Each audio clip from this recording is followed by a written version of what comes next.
Le livre d'Édouard-Henri Weber consacré à la personne humaine dans sa singularité est d'abord une étude générale de noétique et d'épistémologie.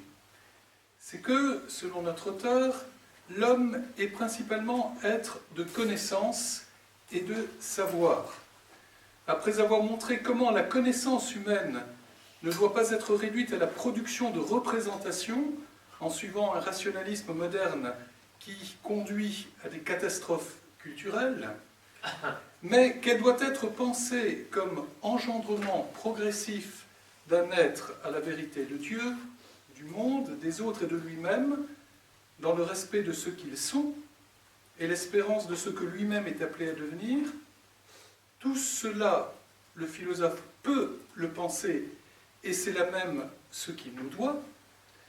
Le père Weber, dans les 2 derniers chapitres de son ouvrage, traite des horizons spécifiques déployés par la foi et la théologie, pour lesquels il revendique, la foi et la théologie, fièrement et sans hésitation, la transcendance et le titre de science.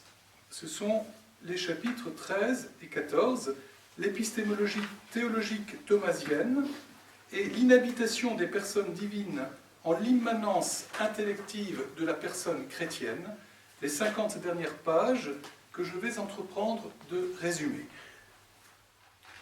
L'épistémologie philosophique et l'épistémologie de la théologie chrétienne sont l'une et l'autre des sciences, mais distinctes.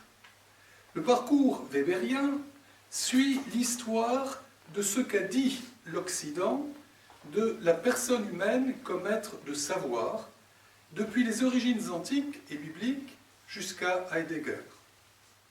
Avant l'avènement du christianisme, écrit le père Weber, aux siècles antiques, les aperçus de la foi biblique et les discernements de la raison humaine sont communs aux amis de la sagesse. Les vérités apportées par le Christ soulèvent des oppositions.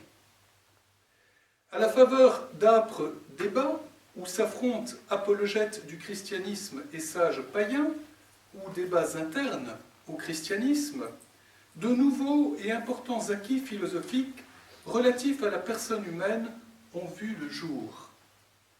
Dans leur ensemble, ces débats, écrit le père Weber, sont, je le cite, restés sous le signe de la sagesse intellective, celle du platonisme moyen. La noétique aristotélicienne, développée dans le monde arabe, impose dès le XIIe siècle, dans le monde latin, des discernements philosophiques de plus en plus techniques, jusqu'à la crise amenée par la théorie obscure de l'intellectus unique, selon Averroès. Selon maître Thomas, il y a à la fois recouvrement partiel et distinction entre l'objet de la philosophie et celui de la théologie. Le philosophe, je cite le père Weber, traite du principe premier dans la mesure où les multiples réalités existantes sont ses effets, le manifestant en sa transcendance, en sa transcendante éminence qui reste non connue en elle-même. Tandis que la théologie, fondée sur l'écriture biblique, se réfère à ce même principe premier en tant qu'il est en lui-même réalité qui se manifeste lui-même au moyen de certains de ses effets, témoin de sa propre intériorité essentielle et personnelle, se révélant à notre intelligence comme en cette manifestation la révélation qui expose le Fils, Verbe Logos, fait homme. Fin de phrase et de citation. L'épistémologie thomasienne confie une large place au travail de l'intelligence philosophique.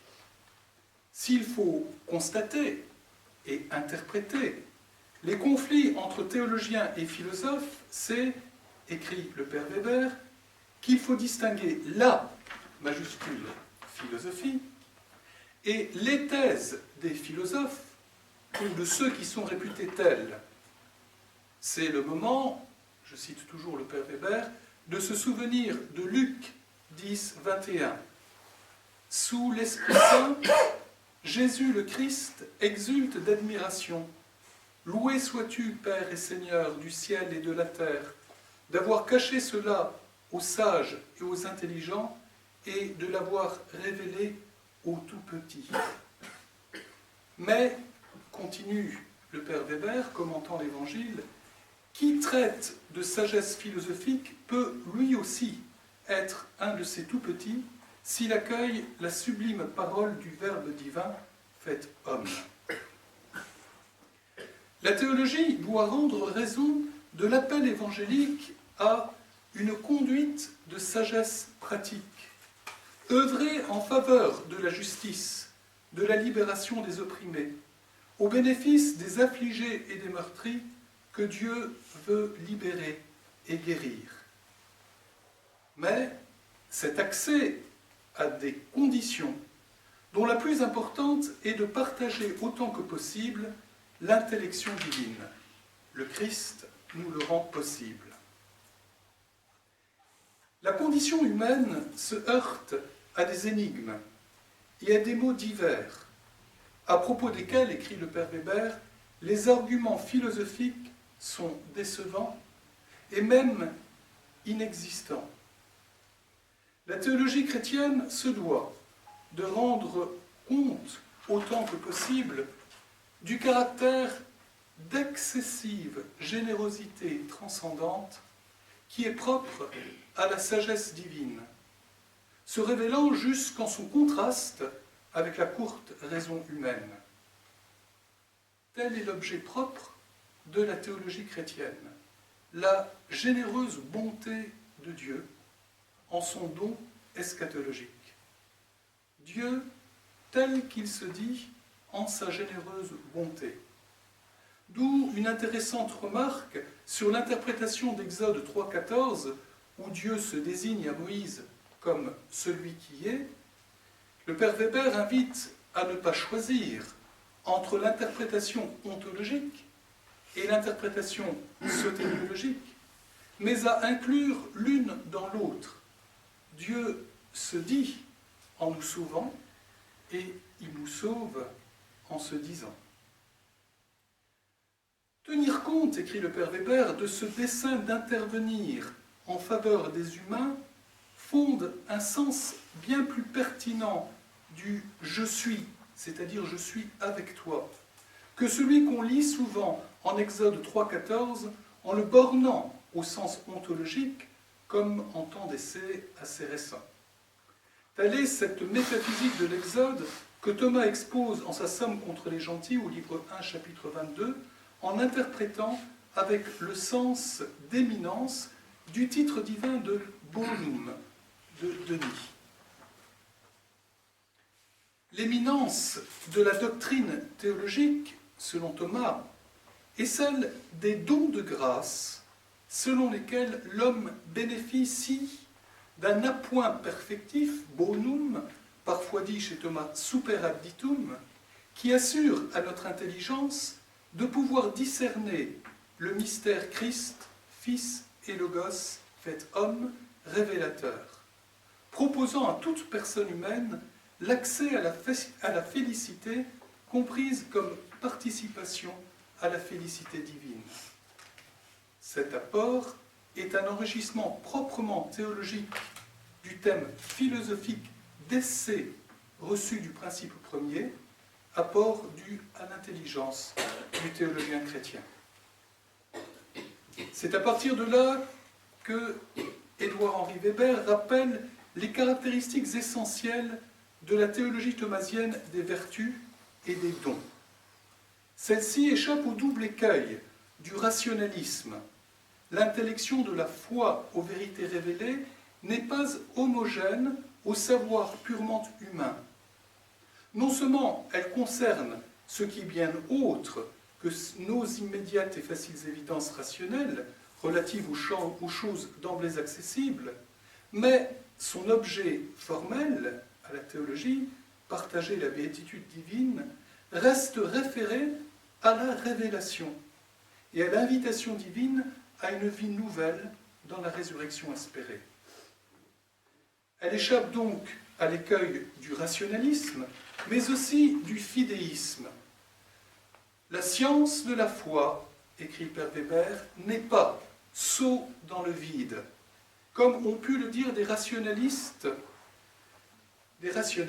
englués dans la misérable épistémologie des représentations d'ordre imaginaire.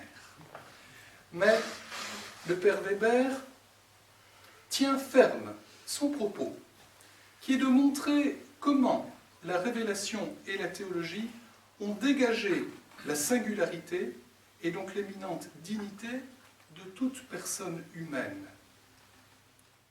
Focalisé sur des vérités éminentes, encore inévidentes, mais déjà en voie de discernement anticipateur pour le fidèle, la foi chrétienne comporte, écrit Père Weber, une dimension de tension vers l'évidence désirée, moyennant un assentiment volontaire libre qu'exerce le sujet intelligent. Chez chaque chrétien, la science de la foi théologale est en devenir toujours singulier et personnel.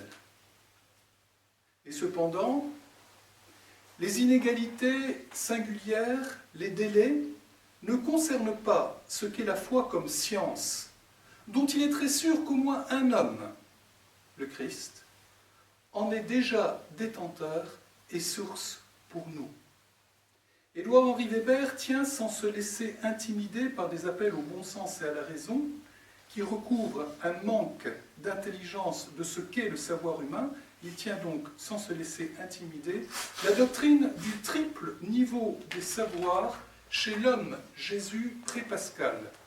Parfaite connaissance de Dieu en lui-même, connaissance de type infus ou prophétique, avec, chez le Père Weber, une réflexion très fine sur l'impossibilité pour le Fils de connaître le jour, dont parle Luc, et enfin, les parallèles des évangiles synoptiques, et enfin, savoir rationnel acquis. La théologie ouvre enfin l'intelligence humaine à un mystère sublime de communion interpersonnelle, la grâce d'inhabitation. On n'est pas étonné qu'Édouard-Henri Weber insiste contre l'interprétation victorine de la magnifique affirmation augustinienne « Aimer, c'est habiter par le cœur ». Le Père Weber insiste sur le caractère proprement intellectif de la mission du Verbe en l'âme, mais sans prétendre dès ici-bas à l'évidence du savoir. Il dénonce les déficiences de la tradition thomiste, notamment l'épistémologie de Jean de Saint-Thomas, c'est le Père Weber qui dit, pas moi, centrée sur le thème de la conception vicariale, version, écrit Père Weber, à peine amendée de la théorie rationaliste de la représentation intermédiaire entre sujet et objet d'intellection. C'est la prise en compte chez saint Thomas de l'intégration de l'épistémologie de Denis, de la noétique des philosophes de langue arabe et de la théorie boétienne des transcendantaux, dont a très bien parlé Elisabeth, qui permet aux thomistes d'aujourd'hui, bénéficiant de ces ressourcements historiques, de dépasser les étroitesses rationalisantes du thomisme d'hier, quel que soit par ailleurs son labeur méritoire que reconnaît le Père Weber. Maître Eckhart est le seul, écrit-il, qui, au Moyen-Âge, a su lire chez Thomas la promotion de notre intellect à l'être en acte, et montrer ainsi, avec Thomas, comment l'inhabitation du Verbe en l'âme intelligente des fidèles constitue ceci, fils adoptif de Dieu. Fréquemment, dans ces dernières pages, enfin, le Père Weber aborde la question terrible du mal, l'aporie à laquelle elle conduit la raison, l'espérance ouverte à tous par la théologie, mais qui ne peut être reçue que dans le secret de chaque conscience singulière appelée à la confiance. La providence divine ménage en sa sagesse l'itinéraire de chaque personne singulière en chemin vers son accomplissement. L'expérience du temps et la raison théologique nous permettent de comprendre que notre destinée singulière est régie par son gouvernement. Les théologiens, ainsi Origène et bien d'autres, ont enseigné que notre maturation personnelle est le sens des épreuves, dont seule la providence divine détient la clé. Toujours, les hommes, écrit Père Weber, s'interrogent sur leur sort, terme païen, souvent dramatique et même tragique pour certains. C'est une expérience universelle, la vie personnelle est singulière. Je reprends la phrase, elle est tellement belle. C'est une expérience universelle, la vie personnelle est singulière. Référés au cas exemplaire du Christ, crucifié et ressuscité, les théologiens chrétiens proposent de comprendre souffrance et malheur sous le signe de la participation au bien ultime de chaque personne que ménage la Providence en sa sagesse transcendante. Le Christ, dans la gloire de sa résurrection, en est le modèle et le garant.